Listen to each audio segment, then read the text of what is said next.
Welcome back. I'm Sam Hedden, and this is Now You Know. We're still at Stay at Home, but we have some amazing interviews for you.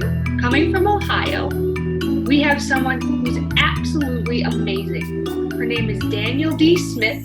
She's an author, she's a filmmaker, she's an instructor, all the while winning awards and being an advocate for the Don't Be Quiet movement. She's the founder of a movement that is absolutely phenomenal, and I'm really excited for you to hear about it. You're an author. How did that come about? How did that evolve? How did that become a thing? Well, I as a youth, I love to read, and I first am a survivor of child abuse and domestic violence, but first a survivor of child abuse. And a lot of times when I was being punished, I was sent to my room and I would read. So my mom would send me there. My mom taught me to read. That was the best thing that she could do, was to teach me to read. I actually was abused by the hands of her and her boyfriend. But like I stated, she taught me to read at a very young age. I was 2, 3 years old reading books. And so being sent to my room to read, I would dive into the characters of the books and become them. And that's was my survival. One of the punishments that I received was not receiving a meal. And so a lot of times I would dive into my books and become the characters, and that's how I would eat. So one of my favorite books was Goldilocks and the Three Bears. And so I would eat porridge a lot, and that was my survival. So when I became an adult, developed, more mentally, and everything. And it was like, I just had this pressing to get a book out about my story, to be able to help others. And going on through life, I went through domestic violence, and as my mother had as well. But I went through domestic violence, and it was just like, you know what? When I survived, it was like I just had a pressing even more to help people. So I reached out to someone and asked for her help. She had been in the writing industry for about 20 years or so, and told her what I wanted to do. And she was like, that's dope. And I was like, wow, really? And she said, yeah. And I said, well, can you help me? And she said, I'd be honored. And so she became my editor of my book. And it was the best thing for me. She is actually a friend now, as well as a mentor. And her helping me through this journey was amazing. I definitely could not have done it with anybody else. So I'm definitely glad that God placed us together, because she was able to tell me what I was going to go through. You're revisiting a place. When you're writing your own story, you're revisiting those incidents, those, times that happened, to be able to write about it. And she was like, listen, this is what you're going to go through. She said, everything you feel, just write through it. Write how you're feeling, write what happened in detail. But while you're writing in detail, write how you are feeling. And that was what was very, very, very important, because then I was able to get some healing that I needed, for being a survivor. It was things that at this time when I wrote my book, I was 38. And I didn't realize that I was still holding on to some of those things that happened to me as a child. And so it was very, very therapeutic to be able to write this book. And, and I told my editor, I said, hey, I just want to write this book, and that's it.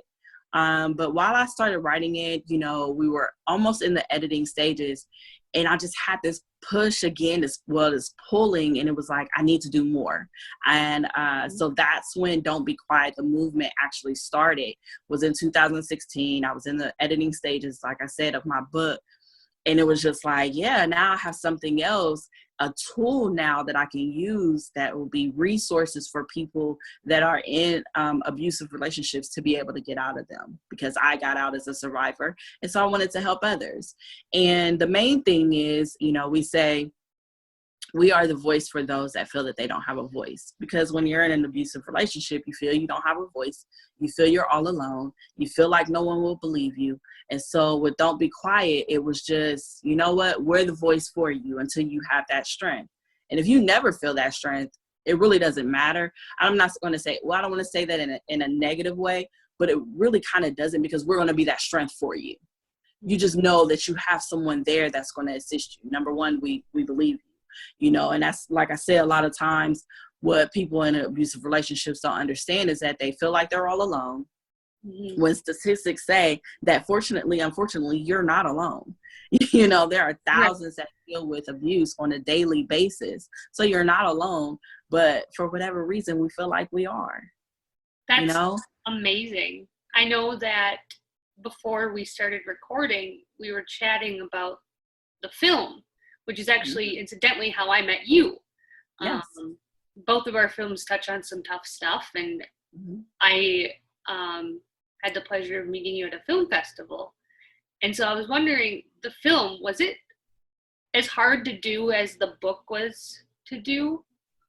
It was, actually. The book was therapeutic. And I tell you, if I had not done the book first, for me, I probably would not have been able to do the film.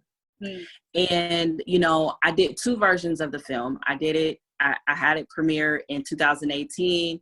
It wasn't really what I wanted, so I scrapped everything and we redid it. And it is now everything that I wanted it to be, and then some. The film is called Don't Be Quiet as well as my movement. And, I went ahead and I have someone acting out a lot of the scenes. It's basically the visual to my book. Nice. But it's also, my book ends, and the name of my book is Yesterday's Tomorrow. So it is my memoir written in fiction format. Okay. And that was important to me because, as I stated, as a child, when I would read, I would escape, right? That's what fiction is. You're able to escape for a second and be someone else, for a moment. Yep. And so my book will take you on some ups and downs. It's not just a down, not just down. And so you're able to dive away for a moment and just be someone else. So basically you're being me for a second. But my book ends before I go through domestic violence. Okay. So in my film, I pick up basically, and I talk about all the different things of survival that I am. So I talk about child abuse, domestic violence, and suicide, because I've attempted to kill myself before. And so I talk about those things and how you can survive them. I actually give you the actual tips and tricks that I use to get out of the domestic home that I was in. And, and I go through just the mental side of it as well. But acting it out, and I'm narrating it. I have a little girl that plays me as a little girl. And then I'm acting out the actual abuse that happened to me as an adult. That was hard. And at first I'm like, I got this, and if I did not have the kind of video crew, that I have, I would not have made it. Everyone that it was a part of the film, whether they were, in the film or, the audio recording, my co-director, they all love the movement, respect the movement, and support the movement. And so they all were there with me, and they're like, are you okay? We would take our time with it. And that is what made it okay, and because at the end, what am I doing? I'm helping people. And if it takes this sacrifice for a second, then I'm okay with that. And so that was the hard part, was reenacting those things. That was really hard. But I tell you, the dialogue that we have afterwards is just, I never would have imagined it. It's like, you want your film to do well. Right. You want to have discussions about it. Right. And you want that. But then when you see it, you're like, oh my goodness, wow, it's actually helping people. Right. And, I'm honored and everything that for a moment you can dive into my life, and see everything. And that was hard. It was like, I talk about this everywhere, this is my platform, and I travel and I speak about this. But for some reason, it's like you see me on the stage and then I'm gone, right? And so you have a memory of what I've said. You read my book and then you can put it down. And so you have a memory of what you've read. But the film, oh my goodness, it was like, oh my goodness, you guys really know my business for real now. Yep. And, you know, people are able to watch the film and I'm not there. Woo, I'm just like, I can't see your reactions. I can't, you know, take a temperature of the room. And that has been kind of the hard thing, to be honest, because it makes me feel very vulnerable. Well, you were telling me you're going to release it. Mm-hmm. Do you think that there's a strength in that vulnerability? Because obviously it's going to be some hard stuff to release it and not know what people think, and then get reviews later on, and you're like, oh man. Right. So the first experience I had with it was, you know, since COVID-19, you know, I was invited to be, thankfully, in a film festival here in Columbus. And so they, instead of canceling it, decided to do it virtual. And so I, you know, thankfully had an official selection. So it was along the list of those to be viewed. And so that was my first experience of it. And I was just like, oh my goodness, people everywhere, people that I know, you know, and don't know are viewing this at their own home. Oh my goodness. You know, and it was like, I'm sweating and I'm like, oh goodness. And so that was my first experience of it. And I'm telling my crew, like, you guys, people watched it and we weren't there. And, you know, and they're like, oh yeah, you know, and I was like, well, this is what it's going to be like when we sell it, you know, and I'm like, right. This is weird. But, you know, once again, I just go back to the mission. What is the purpose of it? You know what I mean? And I have to have some of that vulnerability, but at the end of the day, I'm helping someone. So I really don't care. You know what I mean? Have you thought of doing a follow-up book to the original?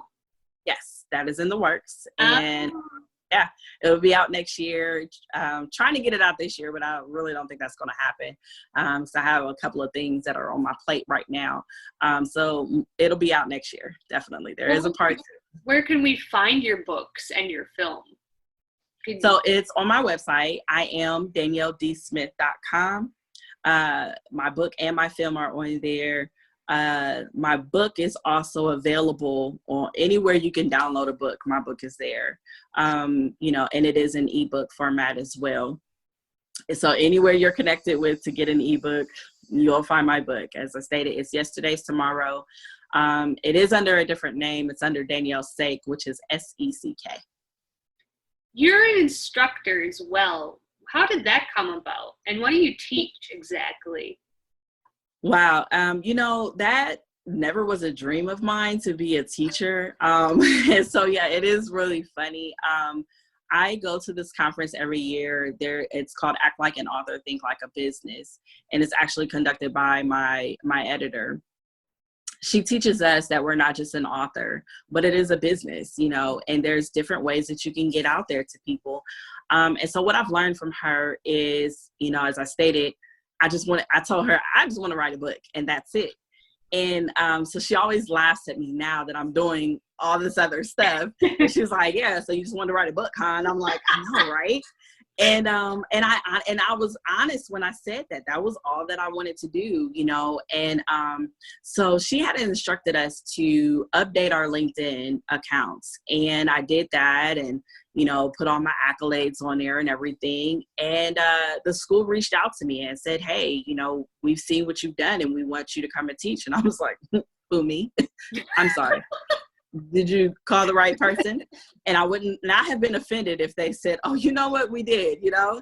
And, you know, like I really was trying to get out of it. Like, I think you called the wrong person, and it's okay. You know, I'll find someone else for you. And because that's what I do. I'm a connection there, you know? And so he's like, no, we called the right person. You know, we need someone to help the flow of our students. So basically what I teach is project simulation. Listen, I could not have gotten a better position at this school, because when he explained it to me, I was like, oh yeah, that's what I do, you know? And so it's basically just helping the students. I usually get them, it's a 9-month course that they're at any, you know, media school, because we're in different states. But basically I kind of get them towards the end of their stay at the school. And I'm helping them take everything that they've learned since they've been there, whether it's audio, video, and they have to complete a project. And so I'm project managing them, telling them, hey, you are out in the real world now. You have to get this project done according to this client, And so the other thing that I teach is resume writing and building. My other lifeline is my background is in HR. And so I love to teach about recruiting and resume. I love to get people work. That is another heartbeat and passion of mine is getting people work. So that's the other piece that I teach. And I tell you, I was so shocked to do it. As I stated, it was so funny because I have a daughter, she's 17. And so when this happened, she was 16. And I called her and I'm like, hey, this school called me and they said they wanted me to be a teacher. And they want me to come in for an interview. And she's like, what are you going to teach? And we both started laughing like, yeah, I know, right? Well, then when I then told her about the meeting, we both still were like, wow, this is so amazing. And she was like, Mom, like, that's so on point. And I tell you, I miss my students right now. I've been gone for a little while, just getting the film together and everything. And they still reach out to me. I'm actually working on a podcast right now. And one of my students reached out to me like, hey, I've got some music for you. And so, I still keep in contact with them. With this whole COVID thing, I miss interacting with them in the classroom, but I'm telling you, it's the best thing to be able to feed into, someone else, their dream and help them with their dream, because that was me, I never thought that I would be, doing films and as I stated, and an author. And so it really was just me doing what I do on a regular basis and someone, just recognized what I do. And isn't that the dream that we all want, is that someone recognizes what we do. And so I'm truly honored to be there, graduations and all that kind of stuff. Like, I just get totally excited. And, then to see my students excel in the careers that they want to, excel in. That's amazing. I think everything you do is fantastic. Thank you. It's phenomenal. I'm really glad that you were able to fit me into your schedule today. I really appreciate it. Of course. I'm honored. I'm honored. You are a sweetheart. I was honored to meet you and see your film, and what you are doing is amazing as well. Your story and your story and your platform is needed, and ours kind of collides together, and that's the perfect thing about it. So, we had kindred spirits as soon as we met. And so that was amazing before we even got to see each other's films. So I'm glad our stuff wasn't whack, huh? That is helpful, yes. Yeah, so it was, I'm honored to continue to talk with you, because that was in August or something when we met, and to just continue to be able to connect with you. And then now, look, we're doing something together, and so I think that's amazing as well. So what you do is beyond amazing as well. Oh, well, thank you. I appreciate that.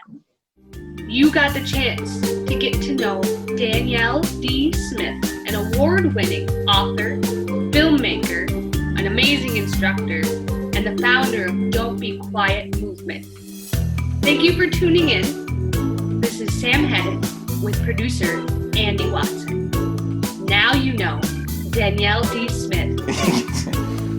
Or you can do it your way first, and then you can do it my way. Shut up.